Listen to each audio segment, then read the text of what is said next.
Voilà une question qui continue de diviser les opinions.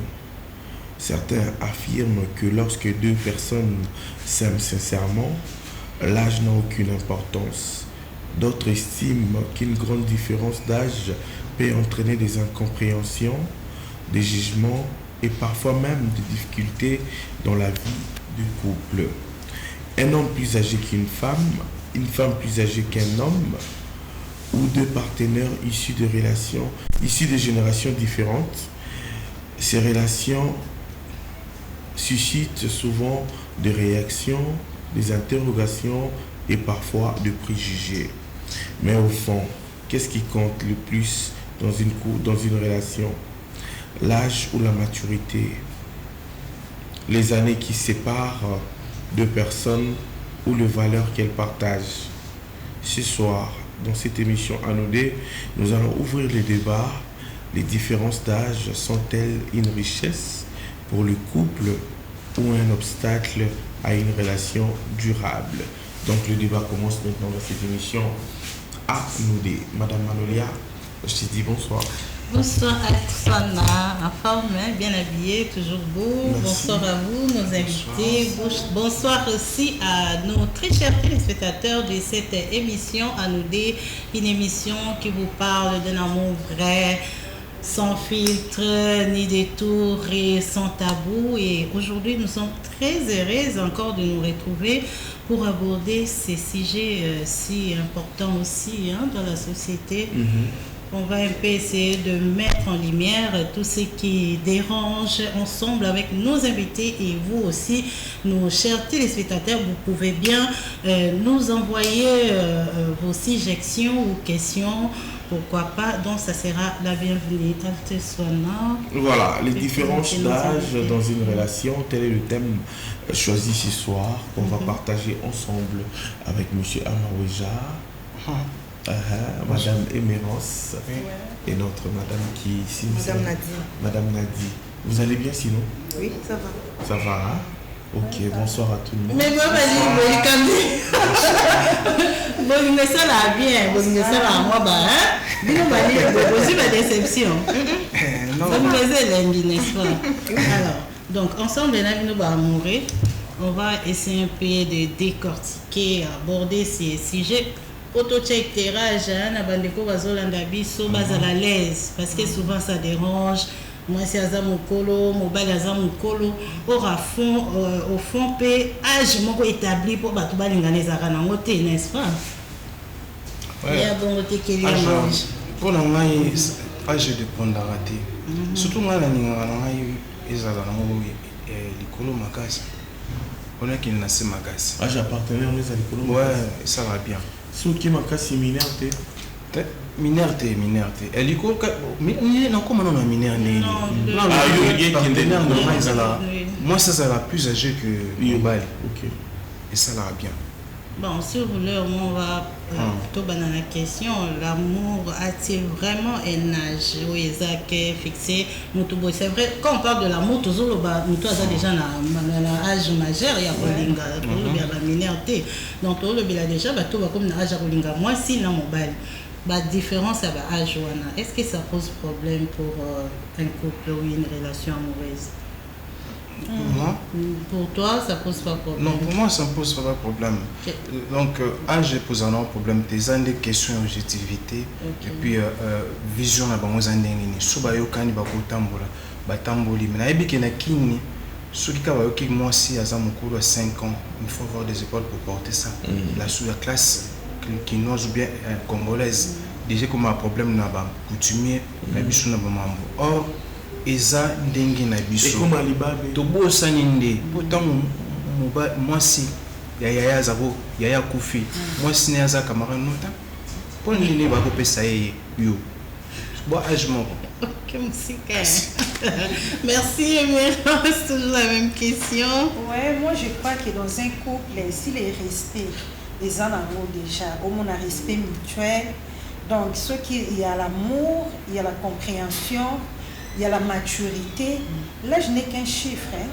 Bon, quelle différence d'âge vous semble acceptable dans une relation amoureuse? Bon, moi je crois que 4 ans à 3 ans ça peut passer, mais au-delà des écarts que moi si, ou bien moi ça me mobali trop, en tant qu'Africain, dans notre culture ça dérange. Mais moi ça cause un peu mobali à mobali à 2 ans, 3 ans ça peut passer, mais ceux qui ont 10 ans, on a, quand même ça dérange.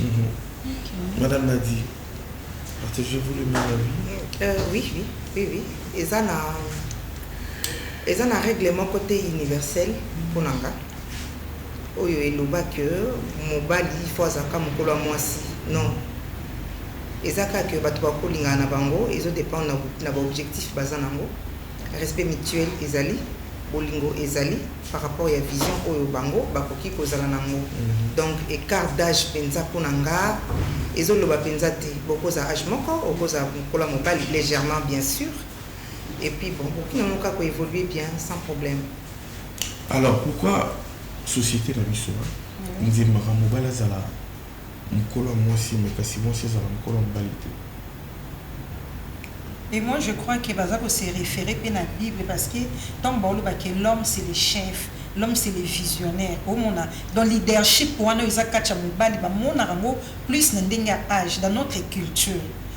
Parce qu'à l'époque, ils avaient dit que mobala mukola moi ça kobala mona muke tant to bakola même à l'époque où tu as histoire à bakoko et bon ça a toujours la leadership d'après moi. D'après toi. Ouais. Ou peut-être étant sopo la femme était tirée dans l'homme le bon mobali ndeba créer liboso ya mweti kala ndengona. Pour makambo yango faut ko landa ordre sur ma musuto landa sur ordre té. Ngai pour na ngela bon té. Parce que dans tout le bas, moi ça yaya souki, yaya koufi ba pesier deki.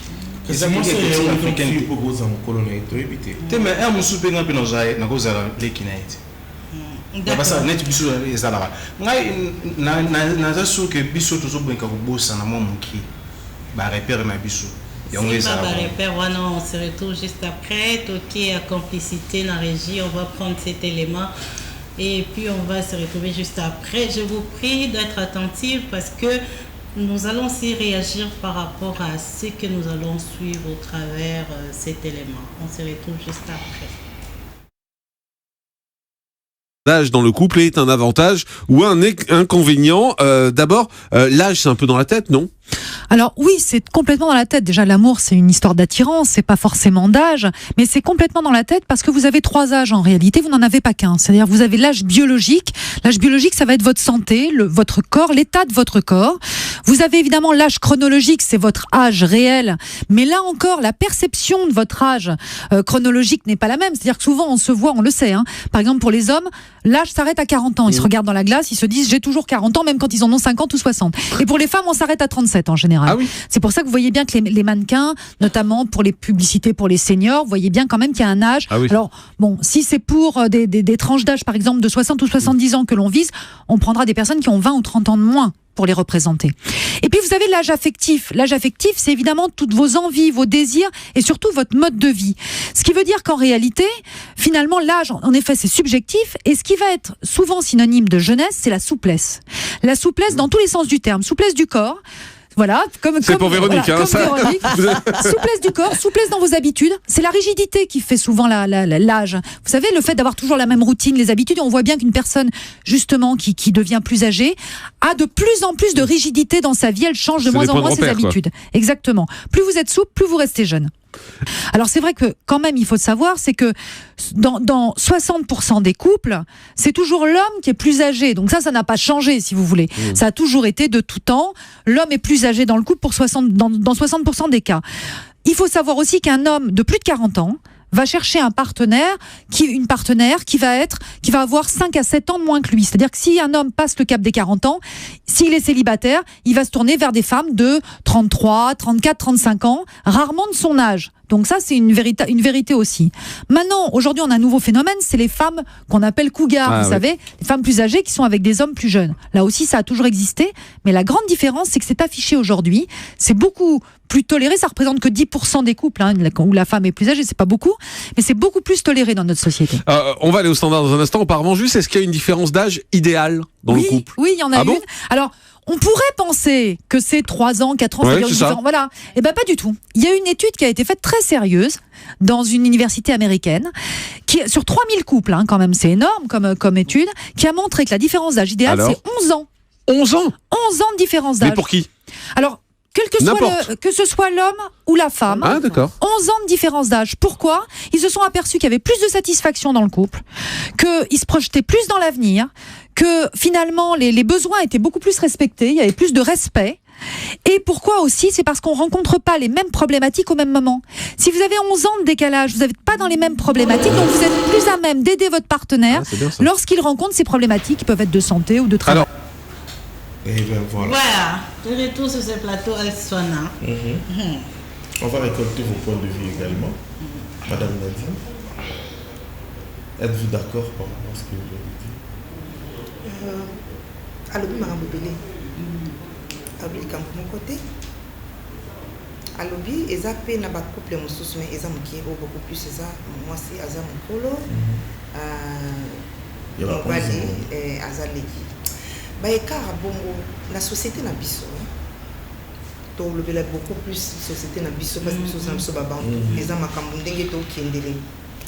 Et pas na biso penza neti ba écart kilométrique bon na benga ngo bongo moi si aza mukolo penza ya makasi ya ba 10 ans. Mobali akoma na mo orgueil mu. Donc mobali omona neti ka que moi si wana atulai na ye.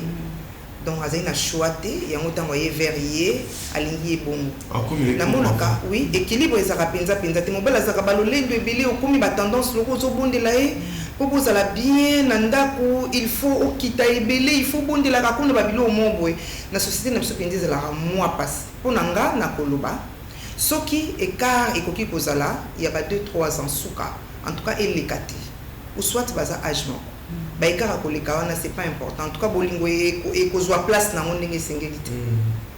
Donc elo na koleka attention gamanya ça mais par rapport à aussi à Bastille, ça c'est plus les occidentaux. Est-ce que nous tenons compte de ça? Comme la dame vient de le dire, qu'il y a eu l'étude qui a été menée dans l'université à 11 ans au moins. En fait, nous allons comprendre donc c'est-à-dire que ceux qui coupent les abonnés, ils ont un équilibre. Généralement, au monde, la statistique, le couple va divorcer comme moi. Parce que ou il a apporté expérience, stabilité, recul financier ou bien émotionnel, ou on a plus âgé, ou il a plus moins âgé à apporter spontanéité, énergie, la vision ainsi que et faire et ça le grand petit nous tout cas baxi volant et tambola mais ce que bah oui et puis les amis volant ce que baxi qui on volant et tamboli mais comment ça n'a été aussi que mon bel tambola peine à miss ouais mais justement dans nos zones bawana basi nous sous-soupé banyoko la papa parce qu'il y a besoin bima yozo kanga ya bana na akubima finalement yosali avec soukufi et bien les baku falelo le mambabolo kala moni batu ba midi mbika batiki lettre lelo batika asusuté kana makambo wana ko kamwa si moins âgé yete ngwa bandi show na ya bomwa na yozo ko mona on za dérangement il faut tiquer à vivre tant mo banda ko sama munana au piquer crise c'est pas bien et on a mo ba na ngana bakiselo ko moko moni ba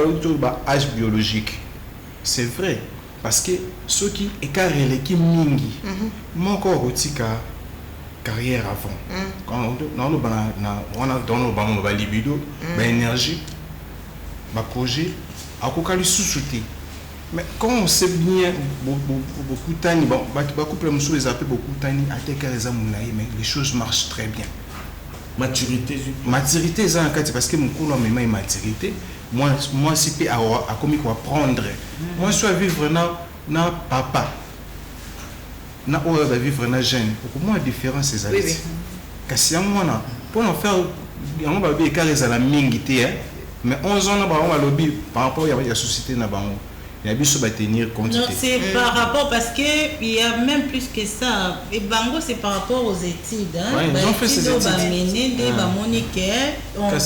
Mais par ailleurs, ils ont 20 ans, 25 ans.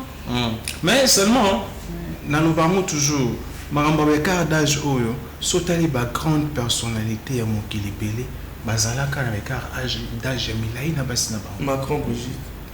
Macron comme bâtonnier sur pour le président. Bon, tout qui une spiritualité, le prophète Mahomet, qui n'a moins signé Khadija. Le prophète Mahomet il a 28 ans, Khadija il a 40 ans. Tout tel que pasteur Vernon Otsoukoufa à la borne, à une carrière moins signé il y a 4 ans. 2 ans, voilà. On change de nom tout à l'heure. Différence entre moi si une fille qui m'a papa, une fille qui m'a on va vivre na papa non on va vivre na jeune garçon. Différence on est à la quelque. Ouais moi sur on a plus de maturité. Parce qu'apprendre marambo belé, il y a vie et pas papa. Ah c'est pas tout le monde. Bon là on a embêté le marambo belé, c'est pas tout le monde. Bon ça c'est-à-dire quoi? Toi il n'allait pas il y a pas dit qu'à papa on a capable sur les mbongo.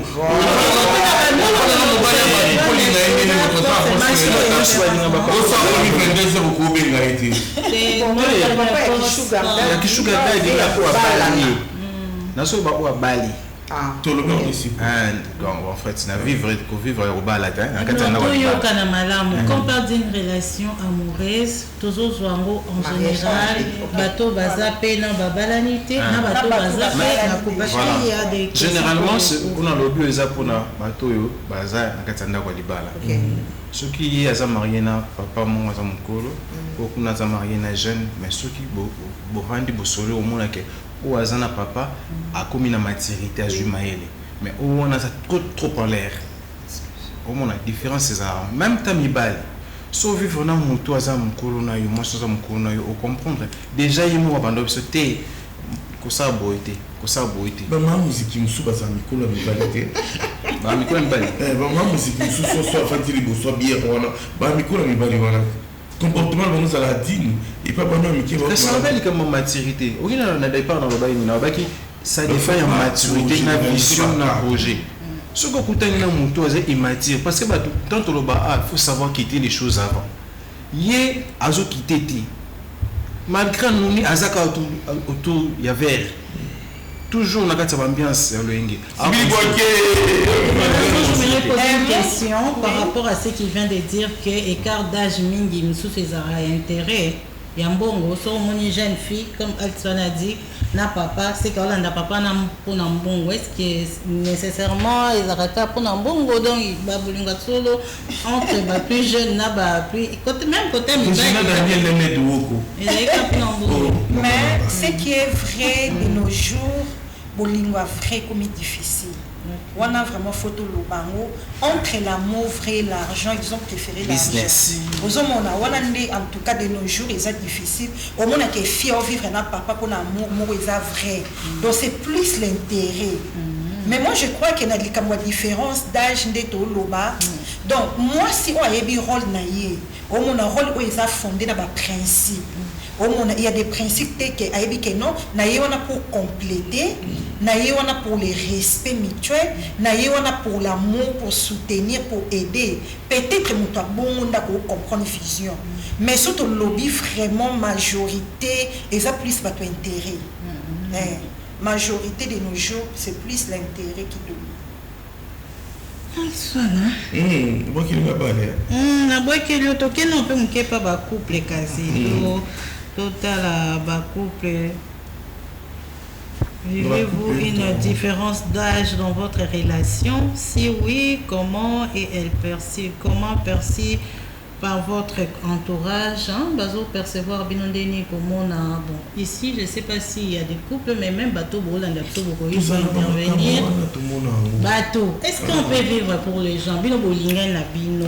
En fait, moi c'était le cas parce que quand on a qui un couple là non aux équipes plus âgées tout se organiser qui mamozo qui est bien mais bateau balobara toujours au moins bazo éducation na n'habiter faire l'église parce que beaucoup qu'on a besoin ça réfléchir bon que bon bari mon abo tami ba yo pesa dot pour baba ni mon bébé suko Maintenant, il faut éviter un petit mot à ah ouais, c'est beau ça.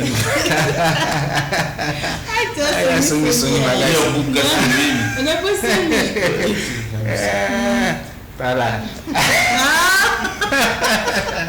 Mais moi, je sais pas. Est-ce qu'il faut tout l'année la vivre? Est-ce qu'il faut vivre par rapport à Yabatou? Je ne sais pas comment. En fait, neti ngai na vie Yabatou parce que mutu na mutu azana tanae. Ngana na kuno na ngaba chila panzambe na otala ngo. Na nina sala ma na ngai fona na kuno na bino mutu na tanae. C'est ça mutu. Alors, on va suivre un élément pour mieux comprendre encore une fois de plus un deuxième élément qui va nous proposer la coordination et puis on va se retrouver tout juste après. Mais c'est mauvais quand le gap est trop grand.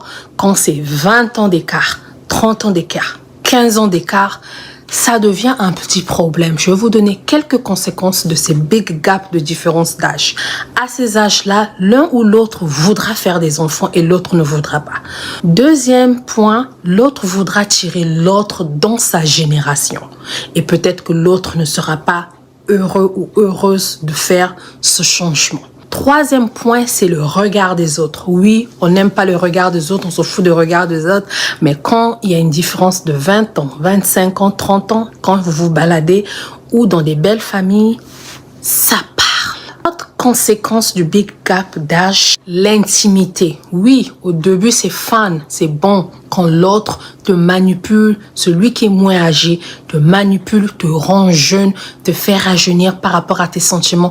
Mais après des années, ces manières de faire peuvent te créer des heart attacks, ça peut te créer des problèmes de cœur parce que ton cœur est devenu âgé, ton cœur ne pourra pas supporter certaines choses sexuellement. Dernier et bonus, souvent l'autre a tendance à négliger ou à abandonner la personne qui est plus âgée avec le temps. Tu as épousé une fille 20 ans, toi tu as 50 ans, 160 ans, et quand on va ajouter 5 ans, 10 ans de plus de ton âge, je crois que la personne qui est moins âgée va commencer à t'abandonner pour chercher la personne de sa génération. J'espère que tu entends. Physique, l'âge sur les papiers et puis l'âge mental. L'âge de la maturité. Ah mais oui, hein, ça c'est très important parce qu'il y a des personnes qui peuvent avoir, des femmes qui peuvent avoir 30 ans mais qui, quand tu vois le comportement, quand tu vois les réflexions qu'elles ont, elles ont un âge mental de 20 ans, honnêtement. Là, ou les gars aussi. Et les gars aussi, bon, la défenseuse. non, je veux dire inversement. Voilà, on parle, voilà. Les sœurs on est ensemble, les hommes on est ensemble, voilà, tout simplement. Mais c'est pour dire en fait que vous avez compris le principe, c'est que, voilà. Ton âge sur papier n'est pas proportionnel à la maturité que tu as dans ta réflexion, dans ton caractère, etc. Yes. La maturité pour se marier, ça demande quoi? Ça demande le fruit de l'esprit, tu vois, l'amour, la patience, la persévérance, la maîtrise de soi. Il y a des personnes qui ont même 40, 50 ans, mais qui n'ont pas ces vertus de l'esprit. Et il y en a d'autres qui ont 20 ans, très jeunes et qui les ont. Tu vois le comportement, tu sais qu'elles ont été à une bonne école avec dans une bonne formation, un bon environnement familial et voilà, donc elles ont vraiment ce fruit de l'esprit, cette maturité là qui fait en sorte qu'elles peuvent se marier avec des personnes. Exact. Donc pour la femme qui est plus âgée, encore une fois ça dépend du nombre d'années, mais de façon générale nous, on recommande de ne pas vraiment se bloquer à l'âge. De pas se fermer, pas du tout. Tu peux avoir quelqu'un qui est un peu plus jeune que toi. Qui est super responsable. Super mature. Nous, on a vu même des personnes qui sont mariées actuellement et qui ont même 10 ans. 10 ans d'écart. C'est un cas qu'on peut vous dire. 10 ans d'écart. La femme est plus âgée de 10 ans que son mari. Mais ça se passe très bien. Il y a vraiment un sens du respect. Il y a une responsabilité. Ils sont sur la même longueur d'onde. Rappelez-vous, longueur d'onde spirituelle. Émotionnel et physique. Donc, ils ont posé les jalons aussi dès le départ. Exact. Parce que la femme aussi, des fois, a des désirs. Disons que, imaginons, il y a 5 ans ou 10 ans de différence. La femme a des désirs peut-être de maternité plus développés que l'homme. Donc, à la base de notre relation, qu'est-ce qu'on s'est dit? Donc, il faut poser les jalons dès le départ. Et puis, si on est correct, on y va. Voilà. Il faut poser les jalons dès le départ. Et ce qui tue aussi, le regard des autres. Maturité. Je sais que tu aussi. C'est quand on les aime, ces rencontres, c'est tout. olebo que nous luka belé bonimo eza makambo ba calcul mingi te so bomoni ke simbi ataza na écart boni soki bomoni ko atteindre bits na bino c'est bon soki bolandi batu bazala toujours na ba vie contraire baninga mona batu ba kende bien te mais bana ba vie na bango pe. Mais surtout chez nous, c'est plus la famille. Hein. Au moins, les occidentaux, ils ont une individualité. Ce qu'il y a, parents, lui, il s'attache avec sa femme. Mais c'est nous, c'est un peu compliqué parce qu'il y a la belle famille, l'entourage et tout. Ça peut aussi poser problème, réaction. Donc, chez nous, nous sommes plus influencés dans notre culture. Culture, nous sommes comme dominer et comme influencer.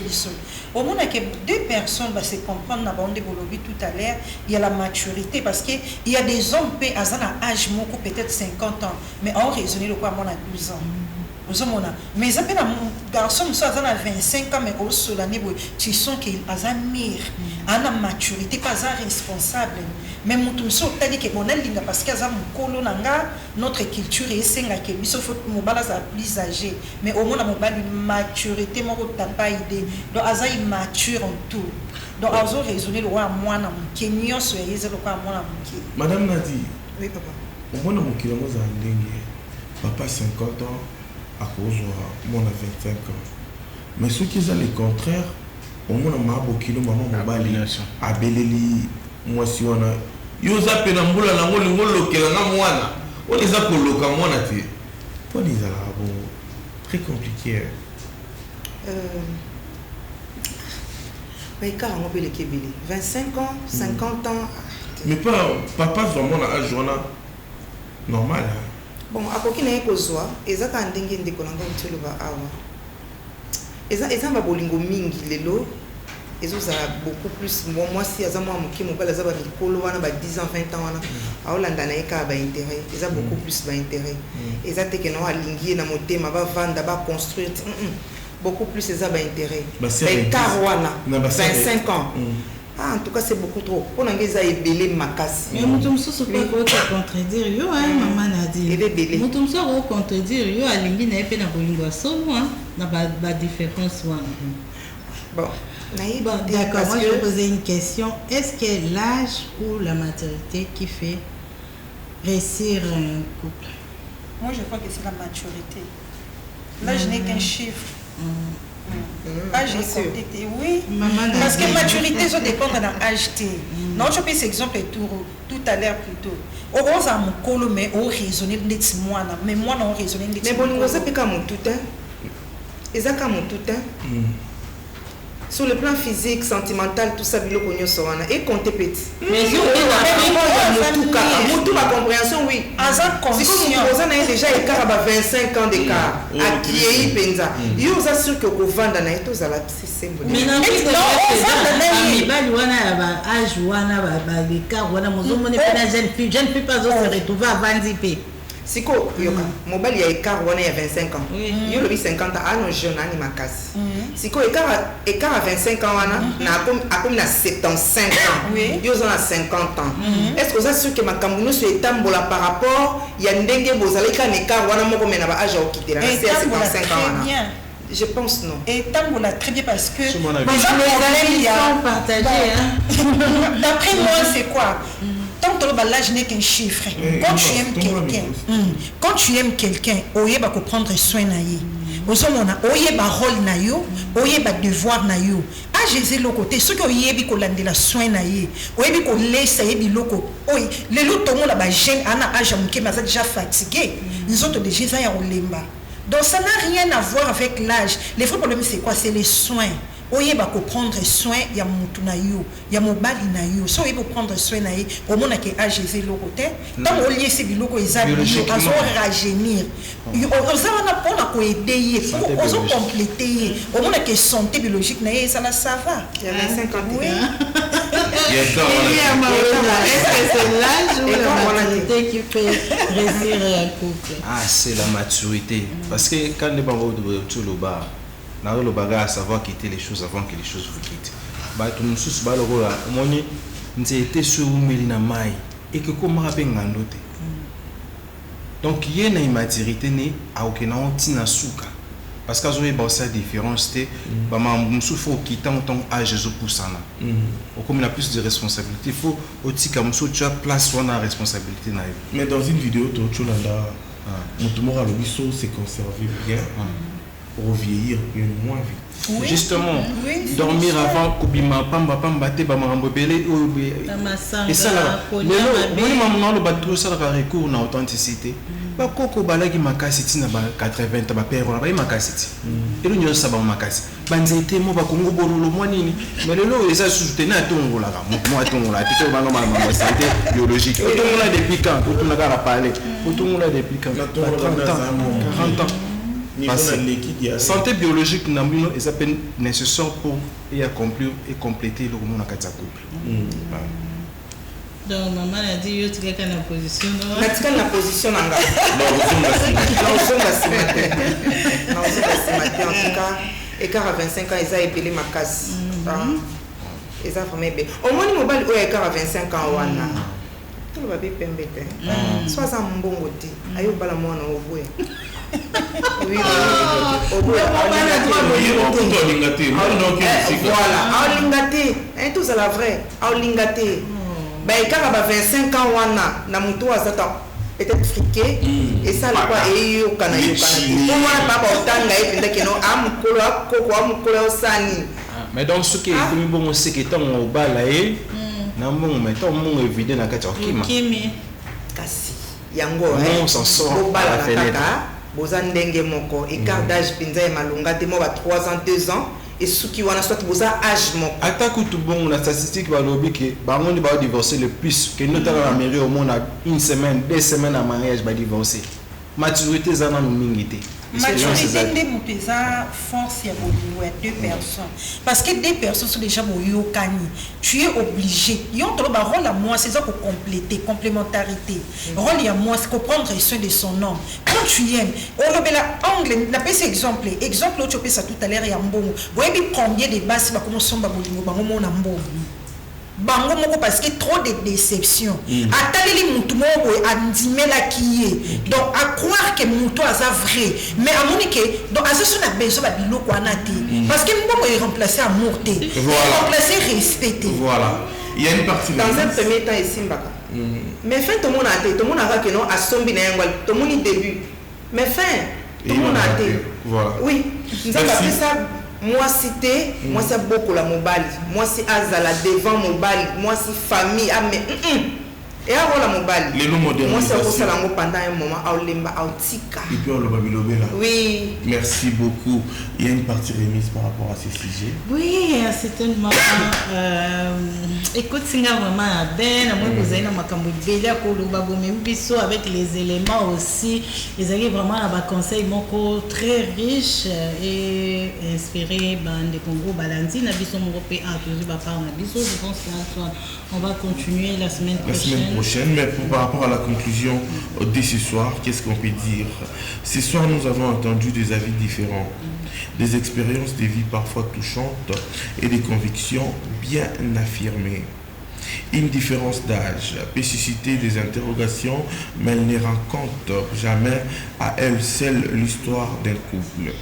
Certaines relations traversent les années malgré un grand écart d'âge, d'autres rencontrent des difficultés même lorsque les partenaires ont le même âge.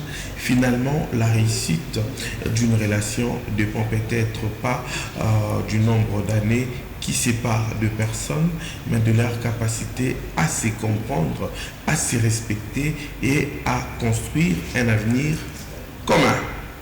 Merci à nos invités pour leurs témoignages et leurs échanges sincères à nous deux, parce qu'en amour, chacun écrit son histoire et aucune histoire ne ressemble à une autre. Nous sommes, je suis Altiswana et Madame Manolia. Merci de votre fidélité, le rendez-vous est pris pour très bientôt pour un nouveau débat dans cette émission à nous deux ici chez Antenne A, la chaîne de référence, la référence des chaînes.